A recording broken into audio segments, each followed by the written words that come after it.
Thank you for tuning in to Faith Connection. Gracias por sintonizarnos en la conexión de fe. Obrigado por sintonizar a Conexão da Fé. Herzlich willkommen zu Glaubensverbindung, wo wir dir helfen, mit Gott in Verbindung zu kommen.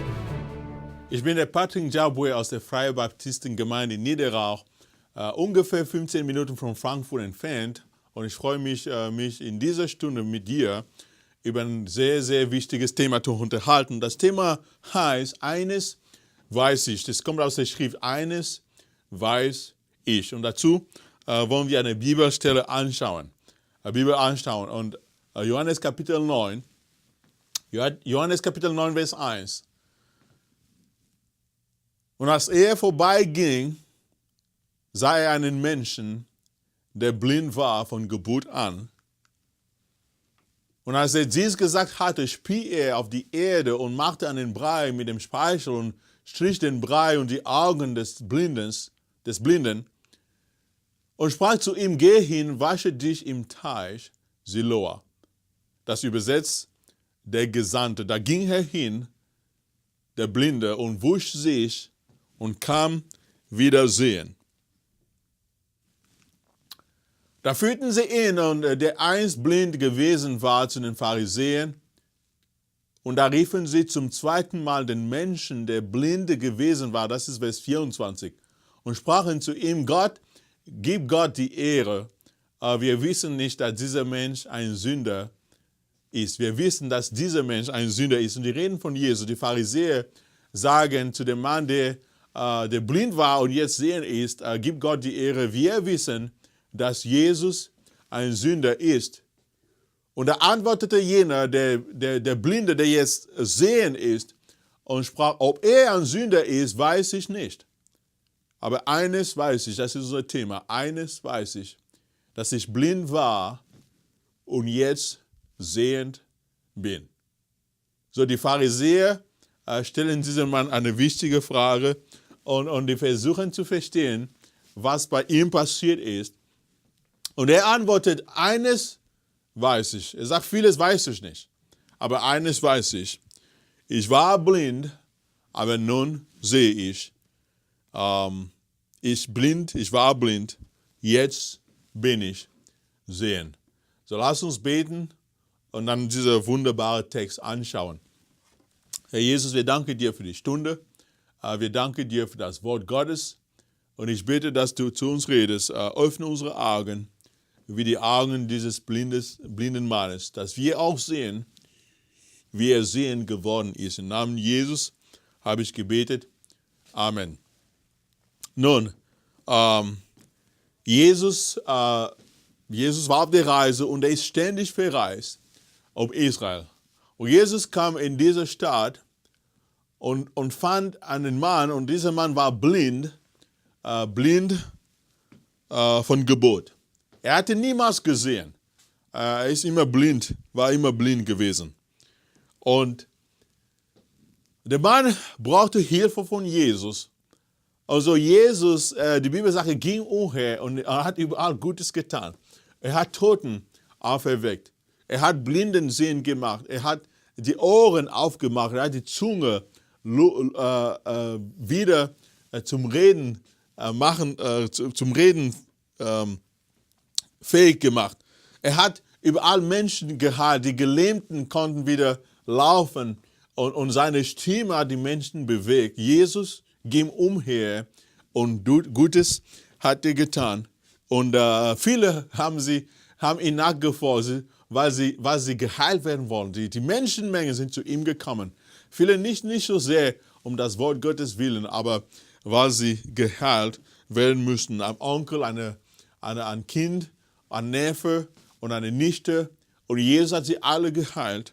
Und dieser Mann weiß, dass Jesus der Heiler ist. Der weiß, er hat niemals gesehen, aber der hat gehört von Christus, dass er mächtig ist. Und so ruft er braucht Hilfe. Und als Jesus vorbeiging, er sah dann diese Menschen und dann er nahm die Erde, sagt die Schrift, und spie er auf die Erde und er machte einen Brei mit dem Speichel und strich den Brei auf die Augen des Blindes. Er strich den Brei auf seine Augen. Und dann sagt er etwas. Er sagt, geh und wasch dich am Teich, im Teich Siloa. Er sagt, geh dich waschen im Teich Siloa. Und das ist sehr interessant in der Bibel. Jesus hat viele Menschen geheilt. Aber bei jedem war es immer unterschiedlich. Manche haben einfach die Hände auferlegt, manche hat er gesprochen. Zu dem einen Mann hat er gesagt, okay, dein Diener ist krank, geh zu dem Haus, er ist geheilt. Ich brauche ihn gar nicht sehen. Ich kann ihn so von der Ferne heilen. Und so dieser Mann sendet Jesus und er sagt, geh und wasch dich im Teich Siloa. Und der Mensch wurde gehorsam, der Blinde wurde gehorsam. Und jemand natürlich musste ihn führen, denn er kann nicht sehen. Und so sie führen ihn zum Teich und sobald er sich gewaschen hat, kam er wieder sehen. Sehend konnte er. Und da gibt es ein Umruhr. Die Leute kommen, sie erkennen sich, sie sagen, ist das nicht der Mann, der blind war? Ist das nicht der Mann, der nicht sehen konnte? Und manche haben gesagt, nee, der ist ihm nur ähnlich. Vielleicht ist es sein Bruder oder sein Cousin. Und die Menschenmenge, die Leute verstehen nicht, was ist los? Dieser Mann war immer blind, der hat immer gebetet. Wie kann es sein, dass er sehen ist? Und dann bringen sie den Mann zu den religiösen Führern. Denn Jesus hat diesen Mann am Sabbat geheilt. Und die Juden am 7. Tag, die dürften nicht arbeiten. Und die religiösen Führer haben Jesus abgelehnt. Sie haben seine Autorität abgelehnt. Sie wollten an ihn nicht glauben, denn sie haben ihn als Konkurrenz gesehen. Sie waren Heuchler. Sie haben eine große Last auf die Menschen gelegt, haben sie selber nicht getragen. Sie haben im Verborgenen was anderes getan, als was sie öffentlich präsentiert haben. Jesus hat sehr viel gegen diese Menschen gepredigt. Und die hassten Jesus und sie wollten ihn tot. Sie wollten ihn umbringen und sie sagen, wie kann dieser Mann am Sabbat Menschen heilen? Der muss ein Sünder sein. Guck mal, er heilt Menschen am Sabbat, wo man nicht arbeiten soll. Aber Jesus hat einem Menschen geholfen. Die Leute sind zum Krankenhaus gegangen, wenn das Kind krank war am Sabbat. Sie waren Heuchler. Aber sie haben nur irgendeinen Grund, eine Ausrede finden wollen, um Jesus anzuklagen. Und so rufen sie den Mann zu sich, die Pharisäer, und sie befragen ihn. Und sie sagen, was ist los? Wie kann es sein, dass du jetzt sehend bist? Wie ist es möglich, dass du sehend bist? Und der Mann sagt, ich war krank, da ist ein Mensch gekommen und er hat mich geheilt, Jesus. Er hat gesagt, wasch dich, geh wasch dich im Pool, im Teich Siloa.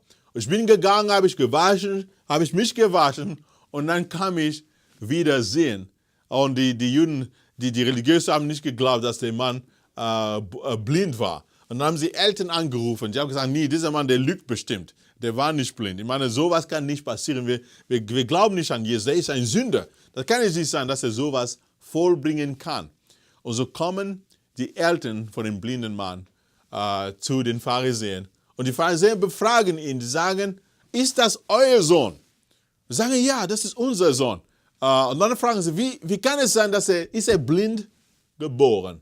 Sie sagen, ja, der ist blind geboren. Wie kann es sein, dass er nun sehen ist? Und dann sagen die Eltern, wir wissen, dass er unser Sohn ist. Wir wissen, dass er blind geboren war. Aber wie er sehend geworden ist, wissen wir nicht. Ihr sollt ihn mal selbst befragen, denn wir waren ja nicht da.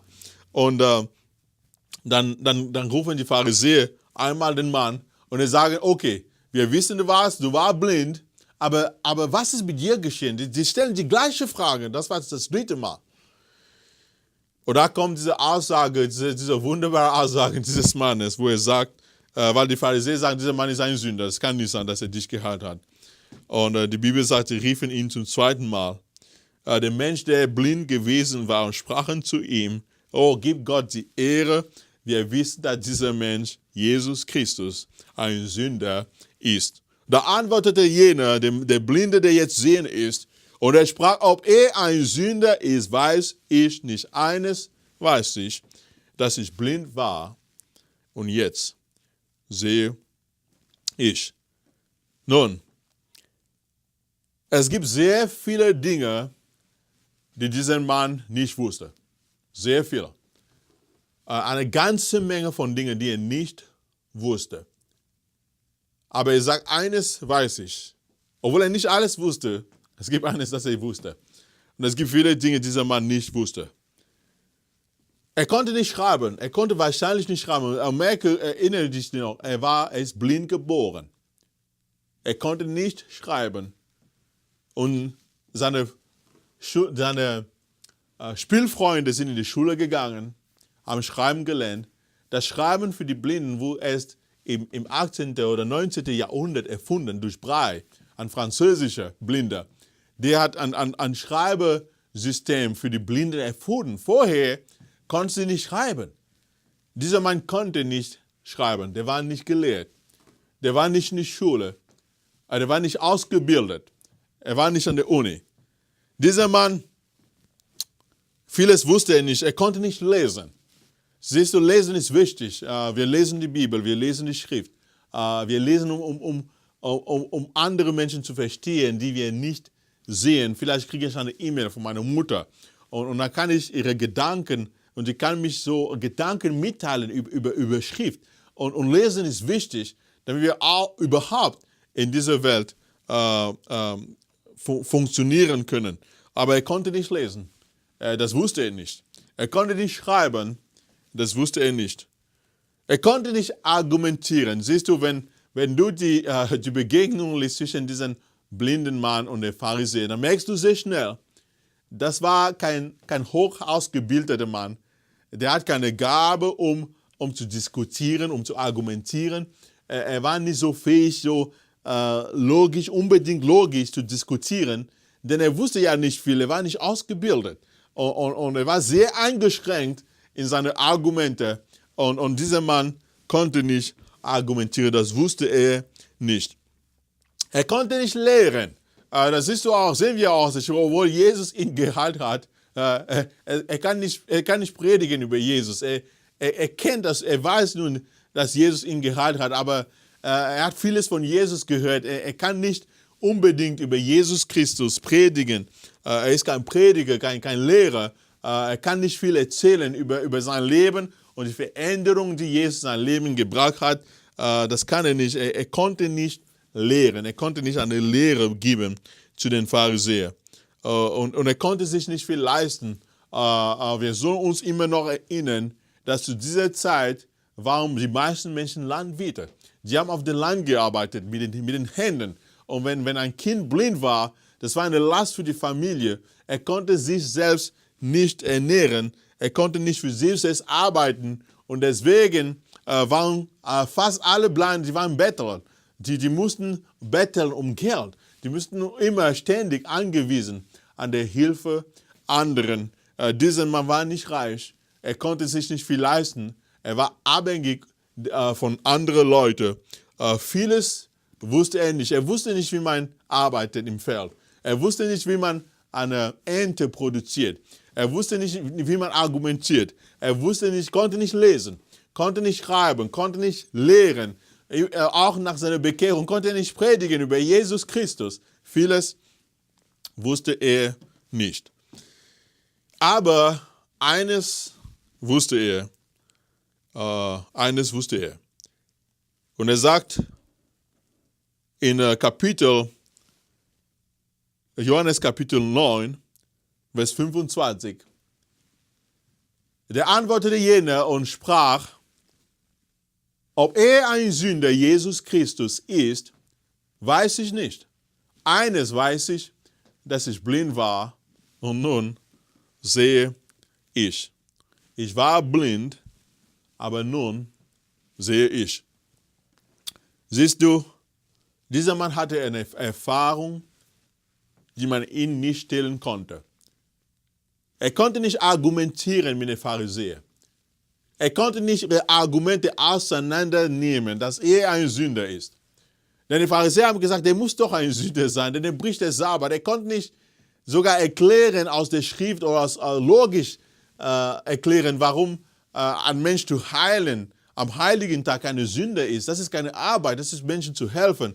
Gott hat den Sabbat für den Mann gemacht und Jesus lebt viel darüber. Er konnte diese ganzen Argumente nicht bringen, er wusste diese Argumente nicht. Er wusste nicht, dass das Argument, das die Pharisäer bringen, ein falsches Argument ist. Er konnte nicht lesen, er konnte nicht argumentieren mit der Schrift. Und offensichtlich von der Schrift kannte er auch nicht so viel, denn selber konnte er nicht lesen. Aber er konnte von seiner Erfahrung erzählen. Er konnte sagen, eines weiß ich war blind, aber nun sehe ich. Niemand konnte das so hinwegnehmen. Niemand konnte ihn überzeugen, du warst nicht blind, denn er wusste, er war blind. Niemand konnte sagen, nun, du hast dich das nur eingebildet, dass du blind warst. Nein. Ich war blind. Ich habe gesessen, ich habe gebetet. Er wusste, dass er blind war. Niemand konnte ihn seine Erfahrung, seine persönliche Erfahrung mit Jesus Christus wegnehmen. Und das konnte niemand nehmen. Und so, obwohl er keine Argumente war, obwohl er mit Argumenten nicht beantworten kann und auch nicht lehren kann, er konnte seine Erfahrung erzählen. Ich war blind, hatte keine Hoffnung, war unabhängig von Menschen und Jesus hat mich geheilt. Jesus hat mich geheilt, das weiß ich. Ihr könnt erzählen, was ihr wollt. Ihr könnt sagen, ein anderer hat es gemacht, aber ich sage euch, Jesus hat mich geheilt. Und das ist keine Lehre, das ist kein Argument, das ist meine Erfahrung. Ich habe eine persönliche Begegnung mit Jesus Christus gehabt. Was ist mit dir? Hast du eine persönliche Erfahrung mit Jesus? Kannst du wie dieser Mann sagen, eines weiß ich. Ich bin kein Bibellehrer. Ich kann vielleicht die Lehre des Katholizismus nicht antworten. Die Lehre der Baptisten, die Lehre der Zeugen, was auch immer das ist. Ich kann nicht mit der Bibel so viel umgehen. Ich kenne nicht alle Details. Aber ich kann dir eines sagen. Jesus hat mich gerettet. Kannst du erzählen von einer persönlichen Begegnung mit Jesus Christus? Kannst du auch sagen, ich habe eine Erfahrung, die niemand stillen kann. Jesus hat mein Leben verändert. Und das hat dieser Mann gesagt. Er hat gesagt, ich weiß nicht vieles, aber eines weiß ich. Ich war blind. Und nun sehe ich habe eine persönliche Begegnung mit Jesus Christus gehabt. Eines weiß ich. Kennst du ihn persönlich? Kennst du Jesus Christus persönlich? Johannes Kapitel 9, Vers 39. Johannes Kapitel 9, Vers 39. Und Jesus sprach, ich bin zum Gericht in diese Welt gekommen, damit die, welche nicht sehen, sehend werden. Und welche nicht sehen, blind werden. Und dies hörten etliche der Pharisäer, die bei ihm waren und sprachen zu ihm, sind denn auch wir blind? Jesus sprach zu ihnen, wenn ihr blind wärt, so hättet ihr keine Sünde. Nun sagt ihr aber, wir sind sehend, deshalb bleibt eure Sünde. Siehst du, dieser Mann wurde geheilt. Er wurde befragt durch die Pharisäer. Und die Pharisäer haben gesagt, oh, der Mann ist ein Sünder, was erzählst du über ihn? Er sagt, ich weiß nicht, aber eines weiß ich war blind und nun sehe ich. Die rufen die Eltern, die sagen, was ist los? Wir glauben nicht, dass dieser Mann blind war, denn Jesus ist ein Sünder und ein Sünder kann keine Blinde heilen. Die Eltern sagen, das wissen wir nicht. Wir wissen nicht, wie er sehend geworden ist, aber dass er blind geboren war, das wissen wir. Und wenn ihr das wissen wollt, wie er sehend geworden ist, dann müsst ihr ihn fragen, denn wir wissen das, aber dass er unser Sohn ist und dass er blind geboren ist, das wissen wir. Und dann kommen die Pharisäer zum zweiten Mal zu mahnen und sagen, oh, erkenn doch, dass er ein Sünder ist. Das kann doch nicht sein, dass er dich sehend gemacht hat. Und der antwortet, oh, ob er ein Sünder ist, weiß ich nicht. Aber eines weiß ich war blind und nun sehe ich. Und so. Und nach einer Zeit, Jesus kommt im Tempel und trifft der Blinde wieder. Das ist das zweite Mal. Das erste Mal hat er ihn geheilt. Und nun trifft er Jesus im Tempel. Und da kommen diese Worte aus Johannes Kapitel 9, wo Jesus spricht. Und Jesus dann begegnet die Pharisäer auch. Und begegnet und spricht zu denen. Aber Jesus sagt zu den Pharisäern, Jesus sagt, ich bin gekommen, die Bibel sagt, um die Menschen sehend zu machen. Und die Pharisäer, die hörten, was Jesus gesagt hat. Und die sagen, sind wir auch blind? Denn die haben gewusst, dass Jesus von denen gesprochen hat. Weil Jesus hatte den Mann schon sehend gemacht. Und sagte, ich bin gekommen, um Menschen sehend zu machen. Und er redet zu den Pharisäern, das merken sie. Und dann fragen sie, sind wir auch blind? Und sagt Jesus, wenn ihr blind wärt, so hättet ihr keine Sünde. Und dann sagt ihr aber, wir sind sehend, deshalb bleibt eure Sünde. Siehst du, Jesus ist gekommen, um Menschen sehend zu machen. Wie diesen Mann, der verloren war, du bist auch verloren, wir sind blind. Die Bibel sagt, dass Jesus das Licht ist und das Licht in die Welt gekommen ist und die Welt hat das Licht nicht empfangen. Denn Menschen haben ihre Sünde gemacht, mehr als das Licht. Johannes Kapitel 1. Die Bibel sagt, am Anfang war das Wort war bei Gott und das Wort war Gott. Und er kam in diese Welt, das Wort wurde Fleisch, das ist Jesus Christus. Und das Wort wohnte unter uns. Sie haben seine Herrlichkeit gesehen, als die Herrlichkeit des eingeborenen Sohn Gottes. Jesus sagt, ich bin das Licht der Welt. Oh, mein Freund, die Sünde hat uns blind gemacht. Und es fing an im Garten von Eden. Gott erschuf Adam und Eva. Und er erschuf sich und sie hatten Licht von Gott, denn sie haben persönliche Gemeinschaft mit Gott. Aber Adam sündigte und an dem Tag, wo er sündigte, er verliert dann das Licht. Denn Gott vertrieb Adam und Eva aus dem Garten an dem Tag, wo sie gesündigt haben. Und die Bibel sagt, als zu einem Menschen die Sünde gekommen ist in die Welt, zu allen Menschen und der Tod durch die Sünde und der Tod zu allen Menschen hindurch gedrungen sind. Die Bibel sagt, wir sind alle Sünder. Alle haben gesündigt und ermangeln die Herrlichkeit Gottes. Alle haben gesündigt. Siehst du, wir sind alle blind geboren. Alle Menschen sind blind geboren. Aber was ist mit dir? Wie kriegen wir Licht? Hat Jesus deine Augen schon getan? Siehst du, ich kann wie dieser blinde Mann, kann ich auch sagen, eines weiß ich. Ich bin in eine christliche Familie geboren. Seitdem ich klein war, ich kann mich nicht erinnern, wenn ich angefangen habe, in die Gemeinde zu gehen. Aber solange ich mich erinnern kann, war ich immer in die Gemeinde. Am Sonntag, sobald ich bewusst von meinem Verhalten war, selbstbewusst war, war ich in die Gemeinde. Ich bin immer am Sonntag in die Gemeinde gegangen. Meine Eltern haben immer Bibelstunde gehabt. Und es ist immer alles geschehen. Und ich dachte, oh, ich bin ein Christ. Ich kenne Jesus Christus. Denn ich kannte seine Geschichte. Ich wusste, dass er eine Jungfrau geboren ist. Ich wusste, dass er viele Wunder gemacht hat. Ich wusste, dass er Menschen rein waschen kann. Ich wusste alles über Christus, dass er gestorben ist am Kreuz. Aber dann, wo es ein Jugendlicher geworden war, habe ich ein paar andere Jugendliche begegnet.